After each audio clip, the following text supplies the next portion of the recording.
है आपको, go on Google Colab and just click on here, click on file and click on new notebook. Okay, now see our Google Colab is opening here. And actually Google Colab is cloud environment. Google Colab क्या हमारा cloud environment है, जहाँ पे आपकी Python already installed है.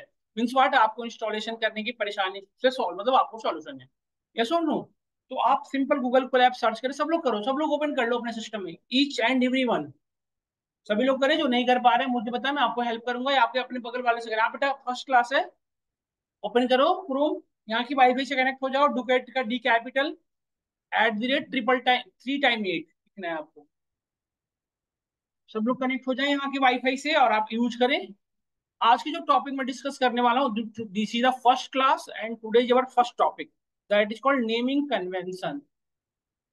Naming convention for a variable. ये recording आपको available है, फिर से मैं जस्ट रिकैप दे रहा हूँ कैसे वर्क करोगे. ये फाइल आप देखो, ये डॉट IPYNB जो है ना आपका एक्सटेंशन है, पीछे डिलीट नहीं करना है, इसके पहले जो भी उसको डिलीट कर सकते हो. हमने बना दिया. फाइल का नेम हमारा क्या हो गया, naming convention for a variable. अब इसका मेन मोटो क्या है सो समझो. देखो हमारे पास ऑप्शन है यहाँ पे हाइड अनहाइड करने का. हम यहाँ से हाइड कर सकते हैं या फिर अनहाइड भी कर सकते हैं. यहाँ से बेटा इसको आप हाइड कर लो, हाइड हो गया.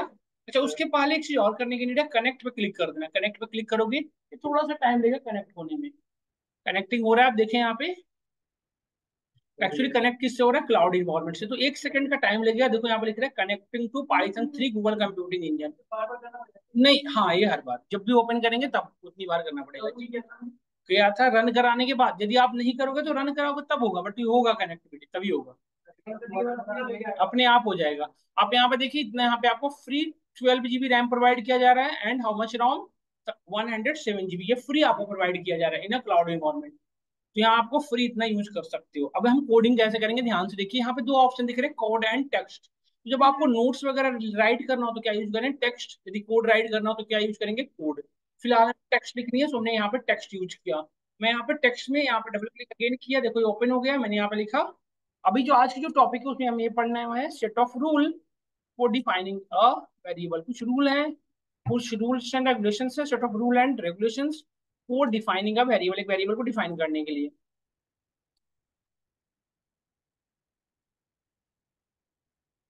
डन. इसको बोल्ड करना है तो बोल्ड करने के लिए सेलेक्ट करके बी पे प्रेस कर दे, बोल्ड हो गया.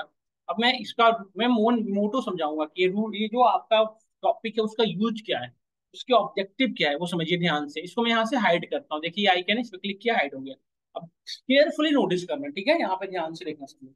जैसे हमने एक वेरिएबल डिफाइन किया एन, और यहाँ पे इसकी वैल्यू रखा सपोज करो 30, और यहाँ पे वाई हमने एक एम, इसकी वैल्यू हमने रखा 40. एंड हम यहाँ पे लिखे एड, या कुछ भी वेरिएबल हमने लिखा नम इज इक्वल टू n+m, और हमें यहाँ पे नम को हमने रखा, और इस कोड को रन कराना है. ये क्या है, हमारे पाइथन के कोड है.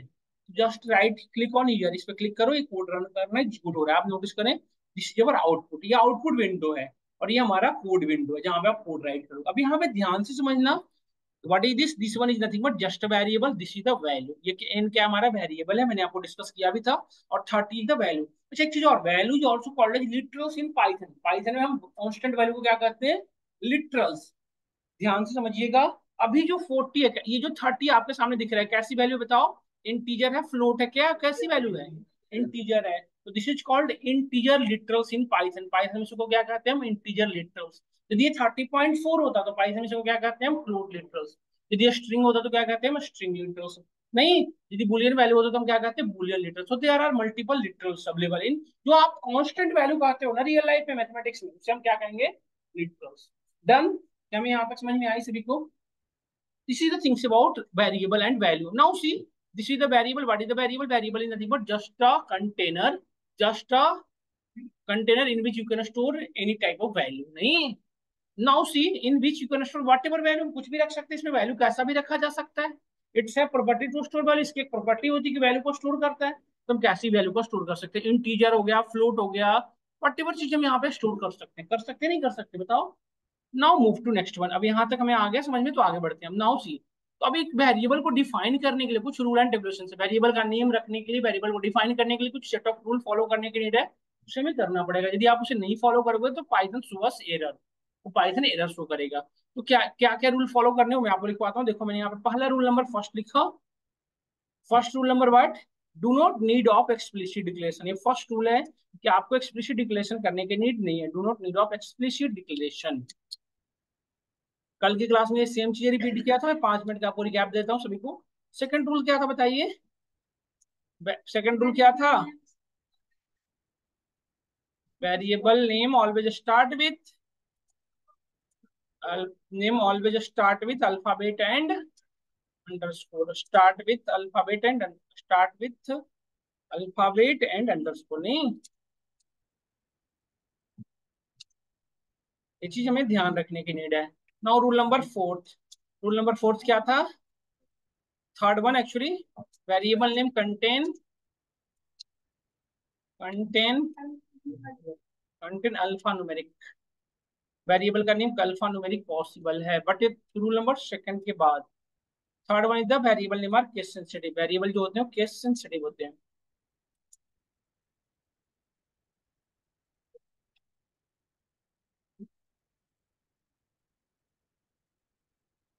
यानी 4 रूल फॉलो करना है, तो आपको मैं एक्सप्लेन करता हूँ। देखो, रूल नंबर फर्स्ट ये था, कोड हम विंडो स्टार्ट कर ली हमने मल्टीपल। अब हमें पहला रूल क्या था कि do not need of explicit declaration. Variable को आपको एक्सप्लिसिटली डिक्लेयर करने की नीड नहीं है। मीन्स व्हाट कि अनदर जितने भी प्रोग्रामिंग लैंग्वेज है लाइक C++, जावा, उन सबों में क्या होता है कि वेरिएबल के अंदर जैसी वैल्यू रखनी है वो पहले आपको एक्सप्लिसिटली डिक्लेयर करने की नीड है। जैसे सपोज करो एक वेरिएबल हमने लिया x, उसमें हमें इंटीजर वैल्यू रखनी है, तो हमें क्या करना पड़ेगा? पहले ऐसे लिखना पड़ेगा इंट x। मैंने हमने बताया कि x is which data, x है which value, integer value. Then हम यहाँ पे लिख सकते हैं x इज इक्वल टू 56। ये चीज हमें समझ में आया। पहले हमें क्या करना पड़ेगा? यहाँ पे डेटा टाइप डिफाइन करने के लिए उसमें वेरिएबल असाइन करेंगे। ये सब किसमें जरूरत पड़ती है? अनदर लैंग्वेज में। इसी को कहा जाता है एक्सप्लिसिट डिक्लेरेशन। इसको क्या कहते हैं हम टेक्निकली? Explicit declaration. आपने एक्सप्लिसिटली बताया कि x is a variable name in which type of value, integer. ये आपने बताया कि x is the variable which type value, integer. नहीं, तो ये सब पाइथन में नहीं अलाउड है। पाइथन में आपको बताने की नीड नहीं है। पाइथन खुद अपनी अंडरस्टैंडिंग के भी यहाँ पे डिसाइड करता है कि x है विच टाइप ऑफ वैल्यू। देखो आप यहाँ पे शो कर रहा है, यदि हम ऐसे वेरिएबल को डिफाइन करेंगे, एक्सप्लिसिट डिक्लेरेशन करेंगे, तो पाइथन एरर आ रहा है, इनवैलिड सिंटैक्स। यस और नो? मींस व्हाट कि पाइथन में वेरिएबल व्हाटएवर वैल्यू व्हाटएवर हो, जस्ट वेरिएबल डिफाइन करो, उसमें वैल्यू रखो। देखो मतलब हमने वेरिएबल डिफाइन किया, सीधा वैल्यू रखो। Yes or no? X is the variable, 60/7 is the value. And this one is equal to what? Assignment operator. 60 for storing X. Done. क्या यहाँ पे समझ में आया हमारे सबको? Now second rule number second, मतलब पाइथन में डिक्लेरेशन कैसे होता है? Self declaration happened in Python. In anyone asked you कि in interview, in your interview कि how declaration happened in Python, you can clearly say self declaration happened. Now rule number first की बात, second की बात करें, variable name always start with alphabet. Means variable का name यदि आपको रखना है तो हम क्या वेरिएबल का नेम डीएफ रख सकते हैं? यस रख सकते हैं। क्यों? क्योंकि डीएफ स्टार्ट फ्रॉम डी और D is a alphabet. df is the variable name, we can define that one. Why? Because df start from d और d is the alphabet, so allowed है। yes or no? इस code को run कराओ, आप देखो यहाँ पे कोई एरर नहीं आ रहा है। यदि मैं df को फिर से लिखूं, शिफ्ट इंटर से रन कराना होता है। इसको रन कैसे कराओगे? Shift inter. शिफ्ट इंटर हमने किया, यहाँ पे वैल्यू आ रही है 66। डन। यहाँ तक हमने वेरिएबल को असाइन कर लिया, वेरिएबल को प्रिंट कर लिया। नाउ रूल इसमें एक और चीज थी, वेरिएबल में start with alphabet with underscore. Underscore से भी वेरिएबल का नेम स्टार्ट हो सकता है। जैसे हम वेरिएबल का नेम क्या हम नंबर अंडरस्कोर नंबर रख सकते हैं? यस और नो? रख सकते हैं, क्योंकि स्टार्ट कहाँ से हो रहा है? अंडरस्कोर से। कोई इशू नहीं है, हम रख सकते हैं। यहाँ पे देखो अंडरस्कोर नाम यदि मैं रखूँ तो हमारे आउटपुट क्या आने वाला है फिलहाल? ये स्लैश वैसे एरर आ रहा है, ये नहीं होना चाहिए था। देखो अंडरस्कोर नाम की वैल्यू क्या आ रही है? 77। डन। यस और no? Now rule number second, मतलब यदि वेरिएबल का name always start with alphabet या underscore, means what? Variable name never start with numerical value. Variable का नेम कभी भी न्यूमेरिकल वैल्यू से स्टार्ट नहीं कर सकते। एज वेल एज आप किसी भी स्पेशल कैरेक्टर से नहीं रख सकते, यही ना? Means what? Variable name never write like this. Variable का नेम कभी भी ऐसे नहीं रख सकते। ये एरर शो करेगा, देखो एरर आ रहा है। Which type of error? Syntax error. Means this is not allowed in Python. Now, rule number second, variable name never start with any special character. Variable का नाम यदि किसी स्पेशल कैरेक्टर से start करोगे, still showing error, देखो error आ रहा है। देखो invalid syntax। डन। समझ में आया सभी को? No rule number third, variable name contain alphanumeric. इसका सेंस क्या था कि हम नम टू नम तो नहीं लिख सकते, बट नम टू लिख सकते हैं। क्या ये अल्फा न्यूमेरिक हुआ? यस और नो? बट स्टार्ट किससे हो रहा है? अल्फाबेट से, ये ध्यान रखना है। Rule number first second follow होने के बाद थर्ड फॉलो होगा। अब यहाँ पे देखिए num2 is equal to nothing but 90। क्या num2 की वैल्यू 90 आ रही है आपको? देखो तो आप मुझे बताएं नाउ सेकंड वन। आप ये ध्यान रखना है, आप कहीं ऐसे ना माइंड में सोचो कि 2.4 नहीं रख सकते। यदि आप ऐसे रखोगे तो एरर शो करेगा, क्योंकि पॉइंट अपने में ये अल्फा न्यूमेरिक नहीं हुआ ना, न्यूमेरिकल वैल्यू तो सिर्फ इंटीजर होते हैं। तो सब लोग तो यहाँ पे यदि पॉइंट हटा दो तब अलाउड है, मतलब डेसिमल वैल्यू अलाउड नहीं है। न्यूमेरिक वैल्यू तो पॉसिबल है, बट आपको ये ध्यान रखना होगा कि उसमें डेसिमल डिजिट नहीं होनी चाहिए। num24 की वैल्यू देखो आ रही है, देखिए। तो सब लोग यहाँ तक हम समझ में आया। वेरिएबल डिक्लेरेशन कैसे करते हैं? क्या हम वेरिएबल का नेम ऐसे रख सकते हैं? बताना सब लोग। ये रख सकते हैं क्यों? इसको पाइथन क्या समझता है? Special character. तो स्पेशल कैरेक्टर में इसे यूज नहीं कर सकते, या तो हम यहाँ पे अंडरस्कोर रख दें या फिर कोई न्यूमेरिक वैल्यू रख दें, मतलब अंडरस्कोर भी अलाउड है देखो, या फिर हम स्टूडेंट 2 ID रखते हैं यहाँ पे।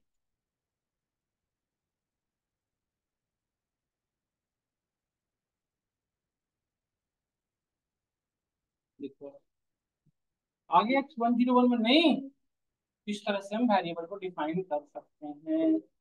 क्या मैं यहाँ तक समझ में आया? तो बताओ सब लोग। Done. Now move to next one. Can you guess कि can you define the variable name like this? क्या हम वेरिएबल का नाम ऐसे रख सकते हैं? नहीं रख सकते? रख सकते हैं। Done. यहाँ तक हमें समझ में आया। Now move to next one. Case sensitive का सेंस क्या था? जैसे हमने यहाँ पे वेरिएबल रखा 55, small data is equal to रखा 66। वो था different according to Python. Python इन दोनों को अलग अलग समझता है, क्यों? क्योंकि एक कैपिटल में लिखा हुआ है, एक स्मॉल में। वो था डिफरेंट। क्या? Python is a case sensitive language because of this. Prepare दीजिए करो तो आप। Python is a case sensitive language. Because of this, we cannot write like this. Yes or no? So this is the important things about Python. It actually, this is the important things about declaration of the variable. तो जब भी आप variable declaration करोगे तो ये आपको required है। Done. यहाँ तक समझ में आया हमें? अब मैं कुछ आगे बढ़ता हूँ। जैसे ये तो वेरिएबल डिफाइन करने के रूल एंड रेगुलेशन थे। अब वेरिएबल के अंदर वैल्यूज जब स्टोर करते हो तो उसके लिए भी कुछ set of rule and regulation है, उसे भी फॉलो करना पड़ता है। जैसे ध्यान से समझना, थोड़ा सा टॉपिक ये कॉम्प्लिकेटेड होने वाला है। नॉन आईटी के जो है थोड़ी सी उनको लिए टफ लगेगा। जैसे देखो, जैसे हमने एक वेरिएबल बनाया df2, रख सकते हैं वेरिएबल का नाम df2। इसकी हमने वैल्यू रखा 9। देखो बेटा, अब यहाँ पे कोई एरर नहीं आया, कोई एरर नहीं है, परफेक्ट आउटपुट आ रहा है। अच्छा, 9 लिखे या 09 लिखे, हमारे रियल लाइफ में तो सेम ही दोनों की सिग्निफिकेंस है। 9 और 09 का सिग्निफिकेंस 9 ही होता है।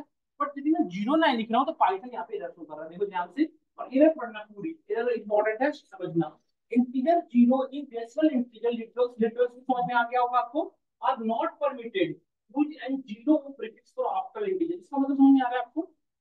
ये कह रहा है कि ऐसे इंटीजर वैल्यू को डिफाइन नहीं की जा सकती। यदि ऑक्टल रखना है तो आपको क्या लिखना पड़ेगा? जीरो को। अच्छा, ऑक्टल, ऑक्टल बाइनरी हेक्साडेसिमल, और आपने सुना होगा बाइनरी ऑक्टाडेसिमल, डेसिमल और हेक्साडेसिमल। क्या ये सारी चीजें आप फेमिलियर हो इन सब चीजों से? मैं बताता हूँ, नहीं फेमिलियर है। और किन किन लोगों को थोड़ी बहुत आइडिया है? आप और सबों में से किसी को कुछ थोड़ी बहुत आइडिया, थोड़ी बहुत आइडिया है? ठीक है, मैं बताता हूँ थोड़ी बहुत। जिनको नहीं आइडिया उनको ध्यान से देखना आप। देखो, जैसे हमारी रियल लाइफ में हमने डेसिमल नंबर सिस्टम पढ़ा है, तो हम 0 से 9 तक के कॉम्बिनेशन से जो नंबर बनाते हैं उसको क्या कहते हो? Decimal number system. डेसिमल कहते हो ना जीरो के। जैसे हमारे रियल लाइफ में जितने भी 0 और 9 कॉम्बिनेशन से बनते हैं, जितनी भी वैल्यू हो, चाहे लेंथ उसकी वाटे पर हो, मैं लेंथ की डिवाइड नहीं कर रहा हूँ, उसकी लेवल 4 डिजिट की हो, 5 डिजिट की हो, 10 डिजिट की, उसे इंटीजर, उसे आप क्या कहते हो? Decimal number. उसकी इंटीजर और फ्लोट की बात नहीं कर रहा हूँ, 0 to 9 कॉम्बिनेशन से जो भी नंबर बनेंगे वो होते हैं डेसिमल। जैसे आप लिखते हो 916, ये क्या है? Decimal number. बट एक चीज बताओ, इनके बेस 10 होता है, हम लिखते नहीं है, बट डिफॉल्ट इसका बेस क्या होता है? 10। इसका बेस क्या होता है यहाँ पे? 10। तो क्योंकि 0 से 9 में कितने नंबर है? 10। इसलिए इसकी जो बेस हुआ, बेस कितना हुआ? 10। देखो, 0 और 1 के कॉम्बिनेशन से जो नंबर बनते हैं that is called binary number. क्योंकि 0 और 1 के बीच में दो ही तो नंबर हुआ, 0 या 1। तो 0 और 1 के नंबर कॉम्बिनेशन से जो नंबर बनेगा ऐसे बनेगा 1011। इसमें यदि कुछ भी नहीं लिखोगे तो क्या बनेगा? डेसिमल। इसलिए जब भी देखोगे कि बाइनरी नंबर डिफाइन किया जाता है तो उसके बेस लिखे जाते हैं 2। यदि बेस 2 है मतलब इसमें क्या पढ़ोगे? 1011। इसको ये नहीं कि 1011 पढ़ना है। यदि बेस 2 है मींस व्हाट? ये दो ही नंबर के कॉम्बिनेशन से। अब इसके जितने भी नंबर देखोगे, चाहे इसकी लेंथ वाटेवर हो, 0 और 1 के छोड़कर कोई और डिजिट आपको नहीं दिखेगी। इसको इसको क्या कहते हैं? Binary number system. आई बात समझ में? इसी तरह से ऑक्टल होता है, 0 to 7 के कॉम्बिनेशन से जो नंबर बनाए जाते हैं that is called octal number. जैसे हमने बनाया 162 और इसका बेस यदि हमने डिफाइन कर दिया 8, तो ये क्या बन गया? Octal number. इसको 162 नहीं कहोगे आप, ये 162 का होगा तो क्या होगा? वो डेसिमल ना, तो क्या कहना पड़ेगा? 162, और इसके बेस क्या है? 8, तभी क्या हो गया? Octal number. इतनी बात समझ में आई? कैसे हो गई? 162 का बेस 8, एग्जाम्पल दे रहा हूं मैं आपको, इसका बेस 8 है, इसलिए इसको क्या कहेंगे हम? Octal number. समझ गए? अच्छा, इसका बेस 2 हो सकता है? कभी नहीं हो सकता, कि बेस 2 यदि होगा तो सिर्फ यही होना चाहिए। और यदि इसका 10 है भी, यदि इसके हम इसमें 8 लिख सकते हैं, 8 लिख सकते हैं, 8 हो ही नहीं सकता क्योंकि 7 इसकी लास्ट बाउंड्री है। नहीं, इसी तरह से हेक्साडेसिमल होता है आपका। हेक्साडेसिमल में होता है 0 to 9, तो आप नॉर्मली लिखते हो, इसके बाद इसमें स्टार्ट हो जाता है ABCD, ABCD तक। 14, ये 15 हो गया। ये हो गया हेक्साडेसिमल। 0 से लेके F तक की वैल्यू कितनी होगी बताओ? ये 15 हुई ना, 16 हो गई ना एक्चुअली। इसको इसके कॉम्बिनेशन से जो नंबर बनेगा आपने देखा होगा 1B, और बेस लिखा हुआ है 16। ये कैसे नंबर है? डेसिमल। ये है ऑक्टा सॉरी हेक्साडेसिमल। तो चार बाइनरी, ये चार नंबर सिस्टम हमें पढ़ने होते हैं। पढ़ना नहीं है, जानना है कि होता है। आपके कभी कभी इंटरव्यू में पूछा जाता है। तो 0 और 1 के कॉम्बिनेशन से बाइनरी, 0 से लेकर 9 तक के कॉम्बिनेशन से डेसिमल, 0 से 7 तक के कॉम्बिनेशन से ऑक्टल, और 0 to 16 के कॉम्बिनेशन से क्या हो गया? बाकी बस समझ में आ गया? वो क्लियर हुआ? तो जब आपको जैसा नंबर डिफाइन करना है, आप देखो जैसे रियल लाइफ में हम बेस को कहाँ लिखते हैं? नीचे में लिखते हैं। तो बेस यहाँ पर 2 लिखा हुआ है, मतलब बाइनरी बेस यहाँ लिखा हुआ है, ऑक्टल यहाँ लिखा हुआ है, मतलब 16, ये हुआ एक्स्ट्रा डेसिमल। पाइथन में बेस कैसे डिफाइन करते हो? यदि मुझे एक समझो बात को, यदि मुझे पाइथन में एक वेरिएबल डिफाइन करना है, उस वेरिएबल के अंदर मुझे, समझ लो हमने एक num3 वेरिएबल बनाया, उसमें मुझे बाइनरी नंबर रखना है, मुझे कैसी वैल्यू रखनी है? बाइनरी। तो आप यदि मैं 100 लिख दूंगा तो पाइथन डेसिमल। हम रियल लाइफ में लिखते हैं कोई वैल्यू उसका बेस नहीं देते, मतलब हम क्या उसको समझते हैं? Decimal number. अभी तक आपने जहां भी बेस नहीं दिया वो क्या था? डेसिमल नंबर था। तो यदि हम आप पाइथन में इसको कैसे समझाओगे? जैसे पाइथन में भी यदि कोई वैल्यू नहीं डालोगे तो पाइथन इसको क्या समझेगा? 1011। और यदि मुझे इसे समझाना है कि ये बाइनरी वैल्यू है तो क्या करोगे आप? Right here 0B before the value. जैसे इसको बाइनरी समझाना है तो हमें क्या लिखना चाहिए? 0B। अब इसको पाइथन क्या समझेगा? इसी द बाइनरी वैल्यू। यदि देखो आप, अब देखो यदि num3 को प्रिंट कराएं तो 100 का डेसिमल वैल्यू क्या होता है? नम पाइथन इसको प्रिंट करेगा डेसिमल वैल्यू। 11 का ये बाइनरी वैल्यू था। आपको नहीं समझ में आ रहा है, घर जाइएगा आज पढ़िएगा decimal to binary conversion, binary to decimal conversion कैसे होता है, decimal to hexadecimal, hexadecimal to decimal. थोड़ा सा पढ़ के आइएगा, 10 मिनट की वीडियो में आपको समझ में आ जाएगा। यदि नहीं कर पाएंगे कल तो फिर मैं आपको एक्सप्लेन कर दूंगा, बट आप नोट्स लिख लो अपना कि पढ़ना है ना। रिकॉर्डिंग है ये लो, बस यही डिपेंडेंसी यूट्यूबर को आगे बढ़ाता है। हम नहीं चाहते ये करना, आप तब भी हमें ऐसा बढ़ावा दे रहे हैं। क्या लिख लेना चाहिए ना आपको। Now move to next one. तो ये समझ में आया? जब भी आपको किसी वेरिएबल के अंदर बाइनरी रखनी है तो क्या लिखना पड़ेगा? 0B four value. Done.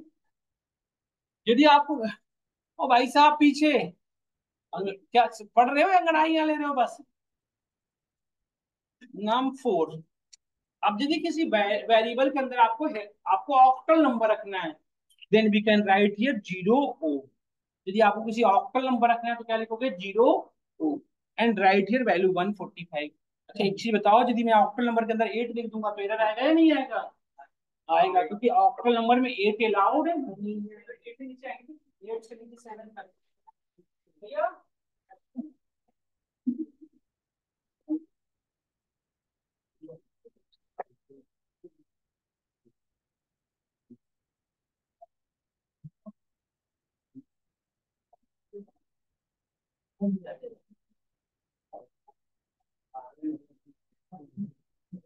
Sun done.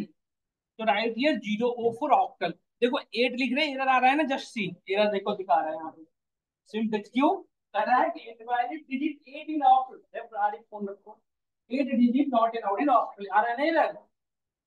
So always write here what? 6. If you writing here up to 0 to 7, that become a octal number. Now देखो एरर नहीं आएगा। num4 में आपने वैल्यू क्या रखा था? 10.147। इसको पाइथन आउटपुट समझ रहा था, लेकिन इसका 103 क्या है, वो डेसिमल नंबर है, इसका कोई भी बेस नहीं है। और इस बाइंड इसका डेसिमल, इसका आउटपुट नंबर क्या होता है, 147 नहीं, हेक्साडेसिमल की बात करी। यदि आपने कोई वेरिएबल डिफाइन किया, उसमें आपको हेक्साडेसिमल रखना है, तो then you can 0x before value. और आप लिखो आप 1 ए, हमने ए को क्या बताया था, 10। 9 के बाद जो होते हैं ना, 0 to 9 तो वैल्यू हो गया, और 10 से स्टार्ट होता है ABCD। 10 को ए रिप्रेजेंट करता है, 11 को बी, 12 को सी, 13 को डी, और 14 को ई, और 15 को एफ। 15 तक ही वैल्यू हो सकती है, 16 तो हो ही नहीं सकती। तो ये आपका 1 ए, आपके लिए 1 ए था। पाइथन को डेसिमल में क्या क्या होता है, जिसको डेसिमल में कन्वर्ट करोगे तो वैल्यू क्या आएगी, देखो 26। डन, समझ में आया आपको। तो देखो, आप यदि सपोज करो हमारे पास एक और सिनेरियो लेके चलते हैं, यदि हमारे पास एक वैल्यू होता ऑलरेडी 66, और मुझे इसका बाइनरी चाहिए, मैंने इसको वेरिएबल बनाया num4। ये कैसी वैल्यू बताओ, ये डेसिमल है या इंटीजर है, ये डेसिमल है, बाइनरी है, या ये बाइनरी है, हेक्साडेसिमल है, क्या है ये, डेसिमल है, सिंपल। इसमें कोई हमने बेस बताया ही नहीं आगे में, तो ये डेसिमल है। अच्छा, इसका यदि मुझे बाइनरी चाहिए होता तो क्या लिखते हैं, इसको यदि बाइनरी में कन्वर्ट करना है तो we can simply write here bin, BIN। Bin actually ये बिन, देखो राउंड ब्रैकेट के साथ जितने भी कीवर्ड में यूज करूंगा उसको क्या समझना, function. There are mainly two type of function in Python. Python में दो तरह के फंक्शन होते हैं, inbuilt function and user defined function. Inbuilt function that is already defined, जो हम पहले से यूज कर रहे हैं, बने बनाए हैं, उसको यूज कर रहे हैं, दैट इज वन इनबिल्ट। और यूजर डिफाइंड हम बनाएंगे, हम पढ़ेंगे अपने क्लास में यूजर डिफाइंड फंक्शन बनाए, जब हम फंक्शन टॉपिक स्टार्ट करेंगे तो वहां पे आपको फंक्शन क्रिएशन समझाएंगे। यहाँ तक समझ में आया आपको चीजें। तो अब देखो, अब फंक्शन क्या है, what is the function, anyone ask you what is the function. Function is nothing but collection of code that used for perform a specific task. Function is nothing but collection of code that used for perform a specific task. Function एक collection का code है जिसको क्यों बनाया हुआ है, एक special task को परफॉर्म करने के लिए। तो जैसे आप देखिए, बीन एक फंक्शन है जिसका काम क्या है, इसमें किसी भी नंबर को यदि डालोगे तो बाइनरी में इसको कन्वर्ट कर देगा। तुमको किसको बाइनरी में कन्वर्ट करना था, num4 को ना। अरे 66 किसके अंदर स्टोर है, num4 के अंदर। तो बाइनरी में किसका चाहिए, num4 का। तो बिन के अंदर आप num4 को पास कर दो, तो आपका देखो आउटपुट क्या रहा है, 66 का बाइनरी में क्या होता है, 100। आप देखो ना यहाँ पे 10 भी पहले लगाया, क्यों, क्योंकि बाइनरी में रिप्रेजेंटेशन है इसका। और 10010 किसका, ये किसका है, बाइनरी वैल्यू किसका, 66। आई बात समझ में जयवीर जी आपको, और पीछे बैठे सभी बच्चे। देखो आपको ना थोड़ी सी जो नॉन टेक वाले हैं परेशानी का है, अगर तो एक चीज मैं बताऊं, यदि मैं ऐसा चीजें आपको स्किप कर दूंगा तो आपको इंटरव्यू में ना परेशानी होगी, क्योंकि नम4 इंटीजर होता है, वेरिएबल होता है पहले तो num4। हाँ, वो इंटीजर वैल्यू है। हाँ हाँ, आपको बाइनरी, इसकी बाइनरी कन्वर्ट किया ना मैंने अभी कन्वर्ट किया ना बाइनरी में, इसका BIN में डाल दिया तो बाइनरी में कन्वर्ट कर दिया, इसके आगे जीरो पे लग गया, ये बाइनरी बन गया। अरे नंबर सिस्टम के अंदर इंटीजर इंटीजर फ्लोट होता है ना, तो इसके ऊपर चल रहा हूँ मैं, नंबर सिस्टम के ऊपर।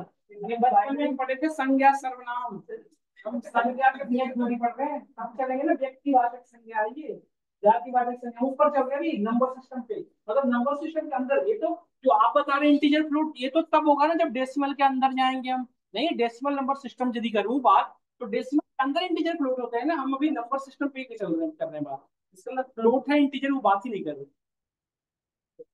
आप वही पूछ रहे हैं, यही बोल रहा हूँ। हाँ, आप इनको बाइनरी बनाने के लिए हाँ हाँ, बाइनरी का शॉर्ट फॉर्म है। यदि आपको हेक्साडेसिमल में इसको कन्वर्ट करना है तो राइट हियर हेक्स, एक GX। और इसमें वेरिएबल, अच्छा आप चाहते हो कि वेरिएबल num4 को ना लिखो, तो आप डायरेक्टली वैल्यू को डाल दो, आप पे डिपेंड है, क्योंकि वेरिएबल में के अंदर वैल्यू है, वैल्यू को डायरेक्टली डाल दो, आप पे डिपेंड है। नहीं, हम 66 को भी डाल सकते हैं। तो जी अब देखो यहाँ पे 0x, हेक्साडेसिमल का रिप्रेजेंटेशन क्या होता है, 0x। और 42 क्या हुआ, उसका बाइनरी कन्वर्जन, हेक्साडेसिमल कन्वर्जन। नहीं, यदि ऑक्टल में कन्वर्ट होता करना होता तो क्या लिखते हैं, ऑक्ट, उस सिटी ऑक्ट। ऑक्ट में किसका, 66 का लिख दो, या num4 आप पे डिपेंड है।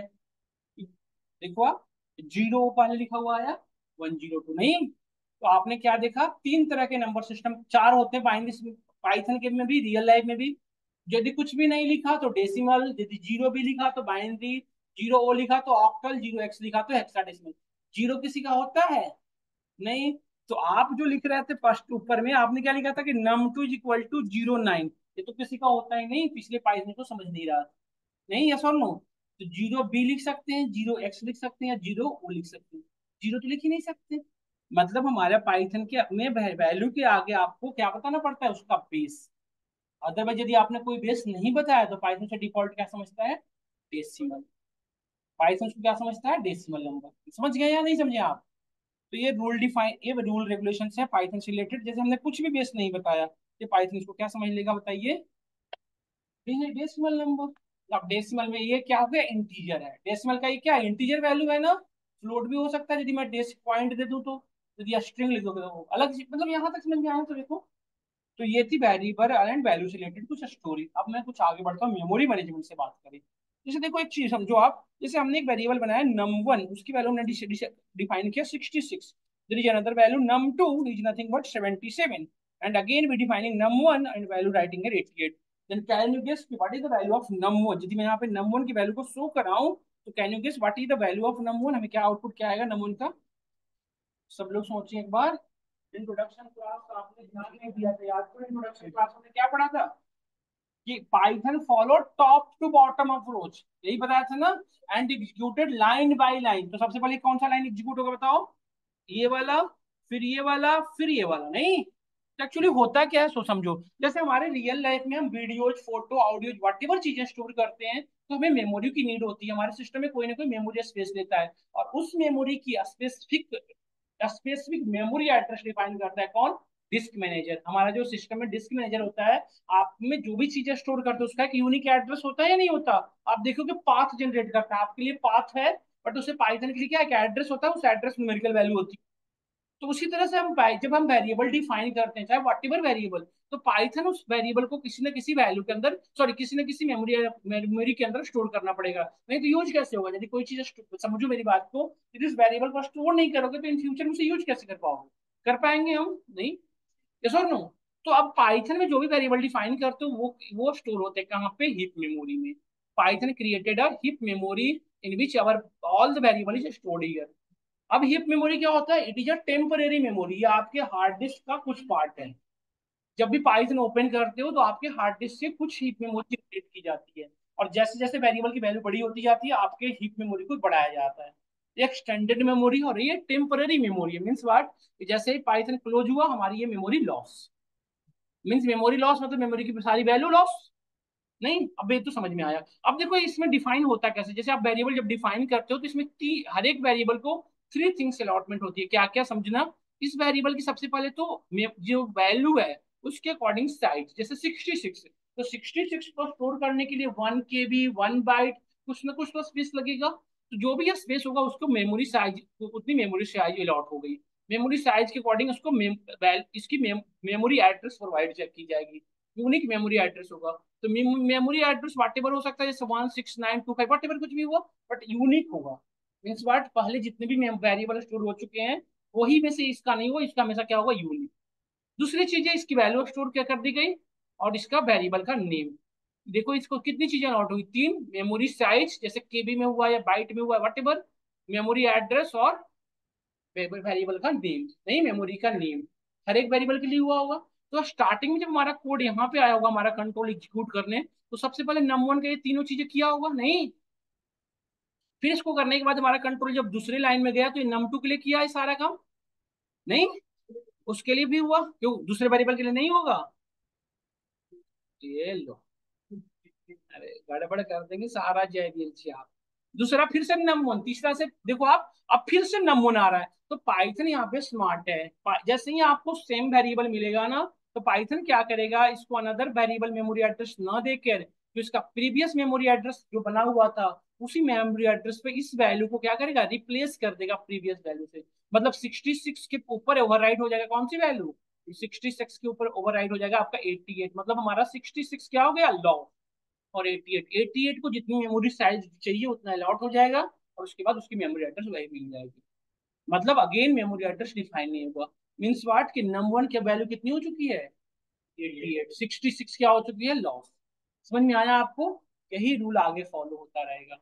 बट यही चीजें यदि अनदर प्रोग्रामिंग लैंग्वेज में होता तो सभी प्रोग्रामिंग लैंग्वेज में मेमोरी एड्रेस क्या होते हैं उनके अलग अलग। यदि नमोन आपने दोबारा भी बनाया तो उस नमोन को फिर से अलग मेमोरी एड्रेस दिया जाता है। बट क्या कोई नीड है बताओ? दो लोगों को सेम नेम है तो कौन एक्सेस करेगा, किस टाइम में किसको एक्सेस करेगा?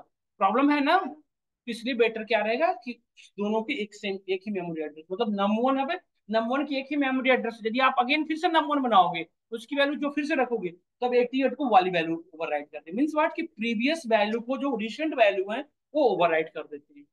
तो आप यदि मैं आपको दिखाऊं अभी इस कोड को रन करा के तो देखो नम 1 की वैल्यू में क्या शो कर रही है 88। क्या आपको ये चीज रियलाइज हुई कि कैसे वर्क कर रहा है? यस और नो?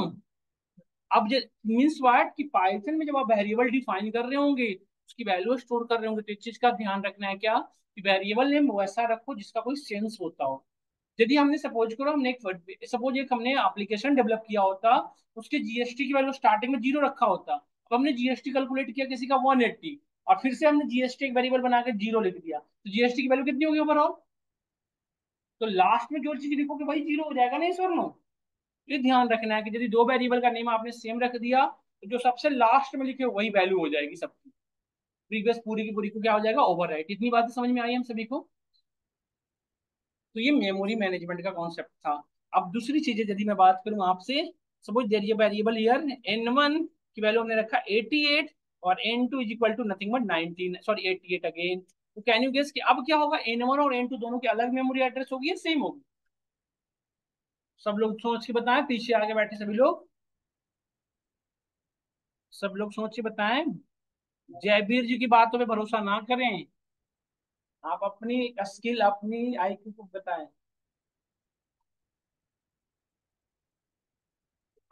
मैंने आपको बताया पाइथन स्मार्ट है तो क्या अर्थ है क्या है कि ये जो हिप मेमोरी था इसके अंदर पहले लाइन में n1 मिला इसको, तो n1 के लिए तो इसने सारी फॉर्मेलिटी की, मतलब इसको साइट ऑफ मेमोरी दिया, मेमोरी एड्रेस दिया, उसकी वैल्यू डाली, उसको वेरिएबल का नेम दिया। जैसे ही दूसरी वेरिएबल में ये आया और दूसरी वेरिएबल की वैल्यू सेम हुई मतलब सिमिलर हुई तो इसको अलग मेमोरी एड्रेस नहीं देगा, कहेगा भाई साहब दोनों एक ही मेमोरी एड्रेस से बिलोंग करो। दोनों की memory address same, n1 and n2 belong with same memory address. सही भी है। मतलब n2 को यदि फिर से मैं मेमोरी देता तो ये डायरेक्टली डेस्कटॉप मेमोरी होना या नहीं हो सकता? डेस्कटॉप मेमोरी n1 n2 की वैल्यू सेम है तो फिर अलग से वैल्यू देने की क्या नीड है? बताओ ये सॉल्व नो।